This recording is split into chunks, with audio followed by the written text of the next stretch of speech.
मैले यो भिडियो भन्दा पहिले एउटा भिडियो अपलोड गरेको छु, हेर्नु होला। त्यो भिडियोमा के छ, जस्तै फुल नेमलाई फर्स्ट नेम र लास्ट नेम सेपरेट कसरी गर्ने, तर आज म जस्ट अपोजिट लिएर आएको छु। यहाँ फर्स्ट नेम र लास्ट नेम छुट्याएको छ, त्यो फर्स्ट नेम र लास्ट नेमलाई फुल नेममा कसरी, मतलब एक ठाउँ कसरी कम्पाइल गर्ने, यो म सिकाउन गइरहेको छु। यसको लागि एउटा फङ्सन हुन्छ कन्क्याटिनेट। यो कन्क्याटिनेट फङ्सनलाई कसरी युज गर्ने, जस्तै तपाईसँग धेरै डाटा छ, प्रायः मलाई लाग्छ त्यो इलेक्सनको कामहरूमा, निर्वाचनको कामहरूमा धेरै डाटा बनाउनु पर्ने हुन्छ हैन।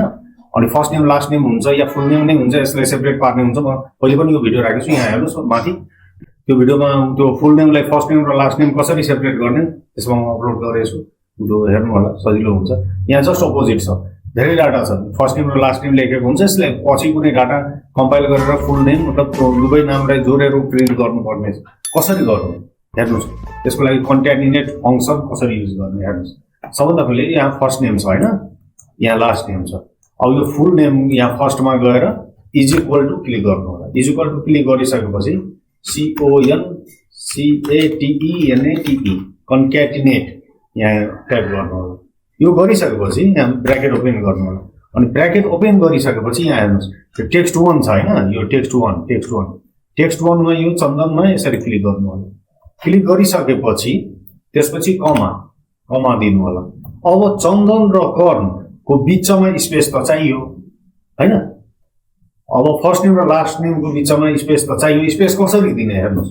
सबभन्दा पहिले यो इन्भर्टेड कमा क्लिक गर्नुहोस्, अनि स्पेस एकचोटि प्रेस गर्नुहोस्, फेरि इन्भर्टेड कमा क्लोज गर्नुहोस्, अनि त्यसपछि स्पेस पनि भयो।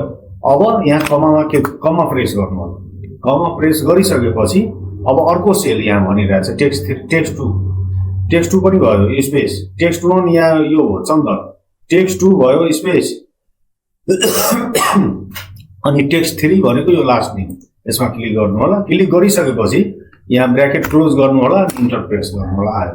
अब यसैमा यहाँ छेउमा गएर डबल क्लिक गर्नु होला। यो सबै एकैचोटिमा हुन्छ, आफै फुल नेम आउँछ। यहाँ कस्तो लाग्यो भिडियो, राम्रो लाग्यो भिडियो भने लाइक गरिदिनु होला, च्यानललाई सब्सक्राइब गरिदिनु होला। धन्यवाद।